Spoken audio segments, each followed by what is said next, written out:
철학자들은 왜 결혼을 사랑하면서도 두려워했는가? 인류는 오래전부터 결혼을 사랑의 완성이라 불러왔습니다. 그러나 철학자들은 이 제도 앞에서 언제나 망설였습니다. 누군가는 결혼을 인생의 구원이라 불렀고 누군가는 결혼을 자유의 무덤이라 불렀습니다. 오늘은 철학자들이 결혼을 어떻게 보았는지, 그리고 그들이 왜 결혼 앞에서 서로 다른 선택을 했는지 그들의 사상과 삶을 함께 살펴보겠습니다. 소크라테스 결혼하라. 어차피 후회하게 될 것이다. 소크라테스는 결혼에 대해 가장 유명한 말을 남긴 철학자입니다.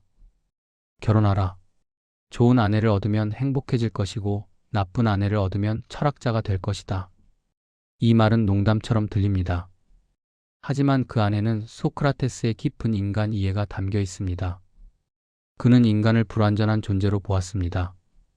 그리고 결혼은 그 불완전함이 가장 적나라하게 드러나는 공간이라 생각했습니다. 함께 산다는 것은 무엇일까요? 그것은 상대의 인격뿐 아니라 습관, 욕망, 분노, 비겁함, 나약함까지 매일 마주하는 일입니다. 연애할 때는 서로의 좋은 면만 보이려 애씁니다. 데이트할 때는 옷도 신경 쓰고 말도 조심하고 최선의 모습을 보여주려 합니다. 하지만 결혼 후에는 다릅니다. 아침에 일어났을 때의 모습, 화가 났을 때의 모습, 지쳤을 때의 모습, 실망했을 때의 모습, 이 모든 것이 여과 없이 드러납니다. 숨길 수가 없습니다. 매일 함께 있으니까요. 소크라테스의 아내 크산티페는 악처로 유명했습니다. 그녀는 소크라테스에게 자주 화를 냈고 사람들 앞에서 모욕하기도 했다고 전해집니다. 한 번은 소크라테스에게 물을 끼얹었다는 이야기도 있습니다. 그런데 흥미로운 점은 소크라테스는 그 결혼을 떠나지 않았다는 겁니다. 그는 오히려 이렇게 말했습니다. 나는 집에서 인내를 배우고 거리에서 철학을 가르친다. 그에게 결혼은 안식처가 아니라 수련장이었습니다. 결혼은 인간을 편하게 만드는 제도가 아니라 인간의 미성숙을 끝없이 드러내는 구조라고 본 것입니다. 우리는 결혼하면 행복해질 거라 기대합니다. 하지만 소크라테스는 말합니다. 결혼은 행복을 주는 게 아니라 당신이 얼마나 인내할 수 있는 사람인지를 시험하는 거라고. 플라톤 사랑은 결혼보다 더 큰 것을 향한다. 플라톤은 결혼을 부정하지 않았습니다.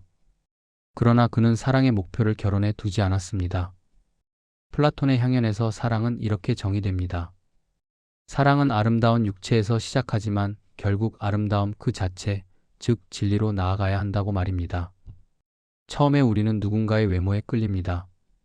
얼굴이 예쁘거나 몸매가 좋거나 목소리가 매력적이거나, 그런데 시간이 지나면서 우리는 그 사람의 내면에 끌리게 됩니다. 생각하는 방식, 말하는 태도, 세상을 바라보는 시선. 플라톤은 여기서 한 걸음 더 나아갑니다. 진정한 사랑은 특정한 사람을 넘어서 아름다움 그 자체를 향해야 한다고 말합니다. 그에게 사랑은 함께 살기 위한 감정이 아니라 함께 더 나은 존재가 되기 위한 추동력이었습니다. 그래서 플라톤의 철학에서 결혼은 제도일 뿐 사랑의 완성은 아닙니다. 플라톤이 말한 가장 높은 사랑은 서로를 통해 진리에 가까워지는 관계였습니다. 두 사람이 만나서 함께 성장하고 함께 배우고 함께 더 지혜로워지는 관계. 그것이 진정한 사랑이라는 겁니다. 이 관점에서 결혼은 사랑의 종착지가 아니라 사랑이 머무를 수도 있는 하나의 형태일 뿐이었습니다. 플라톤이 결혼에 대해 조심스러웠던 이유는 분명합니다.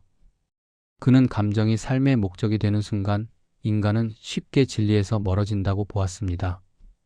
사랑에 빠지면 우리는 상대방에게만 집중하게 됩니다. 그 사람만 보이고 그 사람만 생각나고 그 사람 없이는 살 수 없을 것 같습니다. 플라톤은 이것을 경계했습니다. 사랑이 한 사람에게 갇히는 순간 우리는 더 큰 것을 놓치게 된다고 본 겁니다. 아리스토텔레스 결혼은 감정이 아니라 공동체다. 아리스토텔레스는 비교적 현실적인 철학자였습니다. 그는 결혼을 신화도 저주도 아닌 생활의 구조로 보았습니다. 그에게 인간은 폴리스적 동물, 즉 함께 살아가도록 태어난 존재입니다. 인간은 혼자서는 살 수 없습니다.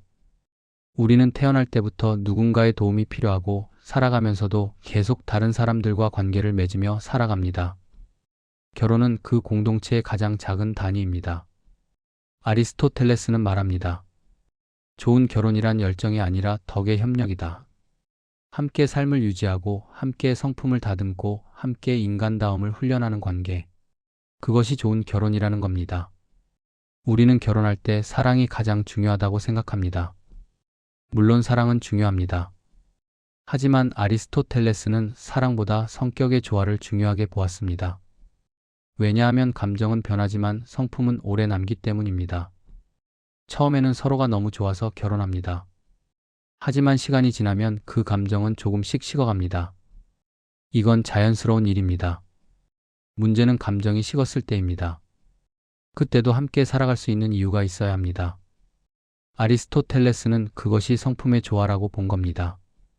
서로를 존중하는 태도, 함께 문제를 해결하는 방식, 어려울 때 서로를 지지하는 성품. 이런 것들이 결혼을 오래 유지시킨다는 겁니다. 아리스토텔레스에게 결혼은 행복을 보장하는 장치가 아니라 행복해질 가능성을 함께 관리하는 계약이었습니다. 결혼한다고 자동으로 행복해지는 게 아닙니다.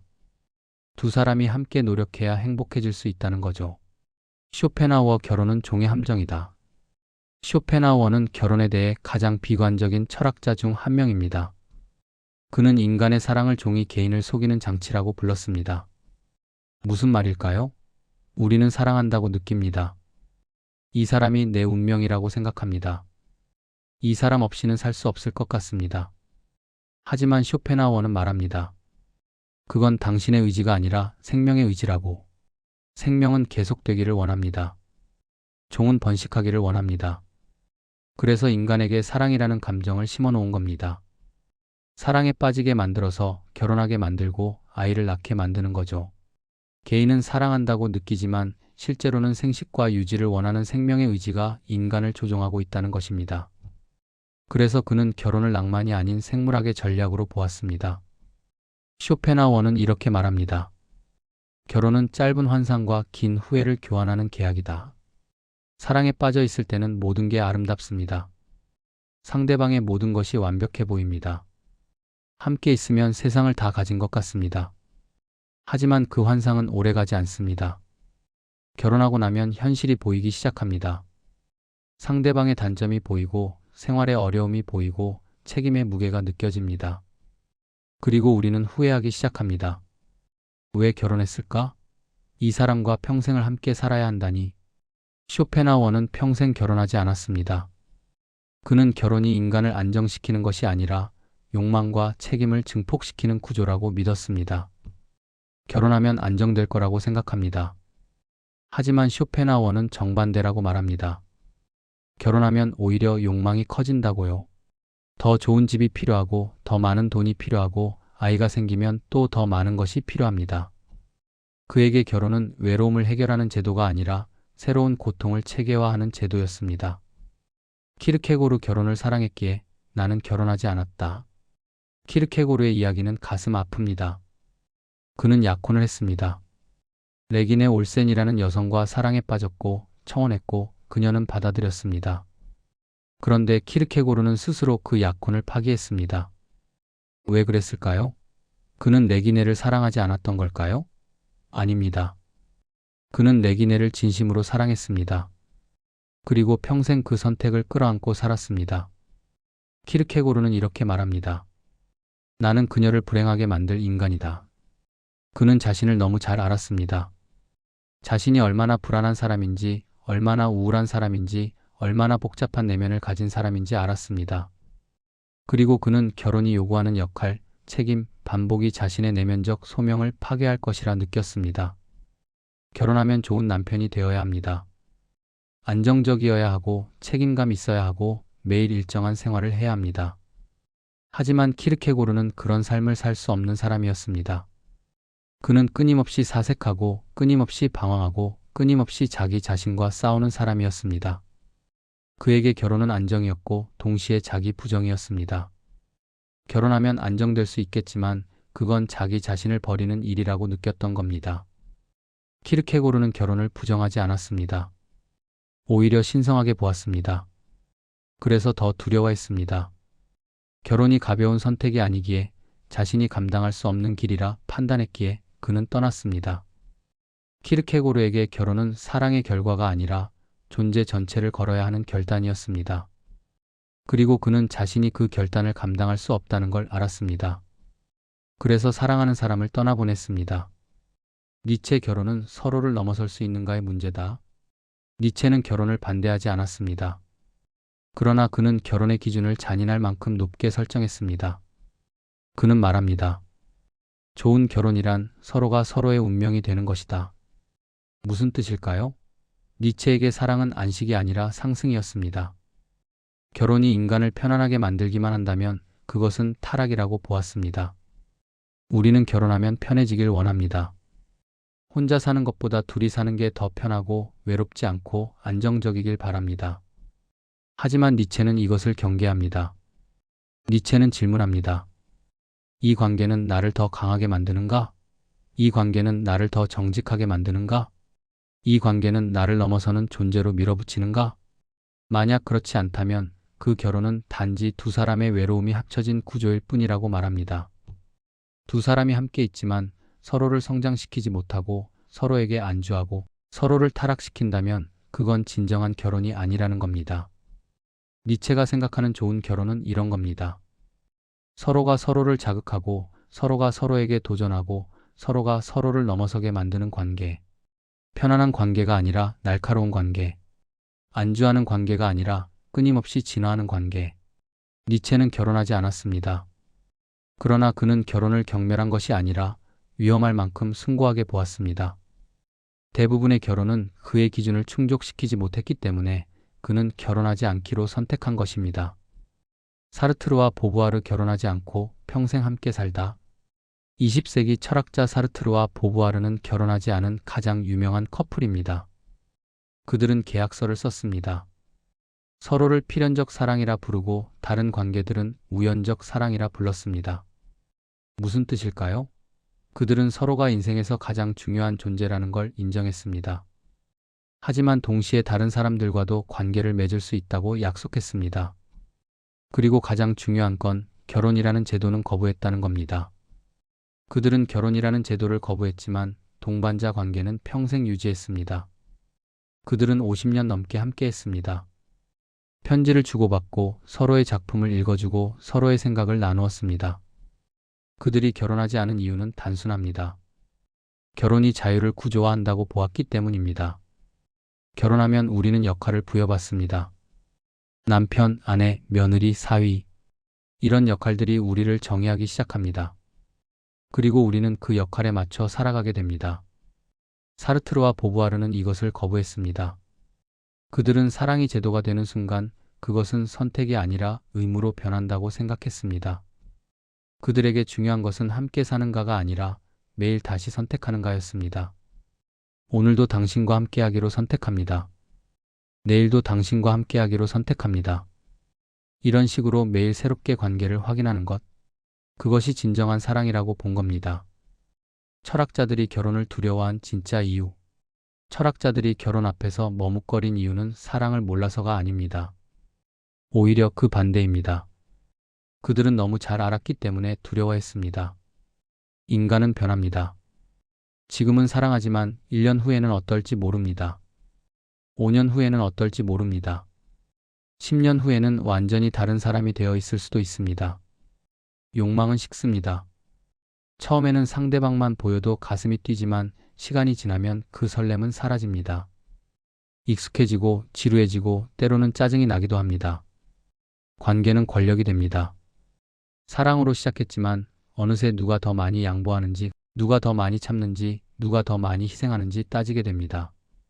사랑은 쉽게 역할로 변합니다. 처음에는 한 사람 한 사람으로 만났지만 결혼하면 남편과 아내가 됩니다. 그리고 그 역할이 진짜 나를 가리기 시작합니다. 결혼은 감정이 아니라 구조가 됩니다. 그리고 구조는 인간을 편하게도 하지만 쉽게 갇히게도 합니다. 철학자들은 묻습니다. 이 구조 안에서 나는 여전히 나로 살 수 있는가? 이 관계 안에서 나는 더 깊어지는가? 아니면 작아지는가? 철학자들이 남긴 결혼에 대한 결론. 철학자들은 결혼을 낭만으로 보지 않았습니다. 그들은 결혼을 존재의 선택으로 보았습니다. 결혼은 외로움을 없애는 장치가 아니라 외로움을 공유하는 방식입니다. 혼자 있을 때의 외로움과 함께 있을 때의 외로움은 다릅니다. 하지만 둘 다 외로움입니다. 결혼은 행복을 보장하는 제도가 아니라 불행을 다루는 구조입니다. 결혼한다고 자동으로 행복해지지 않습니다. 오히려 새로운 문제들이 생깁니다. 중요한 건 그 문제를 혼자 감당하느냐, 함께 감당하느냐입니다.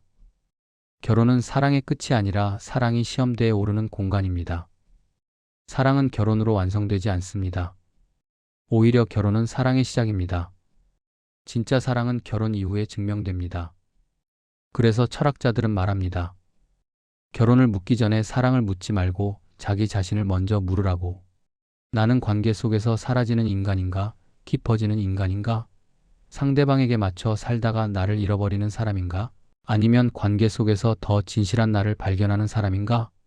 나는 함께 있을수록 편해지는가? 아니면 정직해지는가? 편안함을 추구하다가 안주하는 사람인가? 아니면 서로에게 정직하면서 함께 성장하는 사람인가? 철학자들에게 결혼은 함께 사는가의 문제가 아니라 함께 변할 수 있는가의 문제였습니다. 결혼은 두 사람이 그대로 멈춰 있는 게 아닙니다. 두 사람이 함께 변화하고 함께 성장하고 함께 진화하는 과정입니다. 그 변화를 함께 견딜 수 있는가? 그것이 철학자들이 던지는 마지막 질문입니다.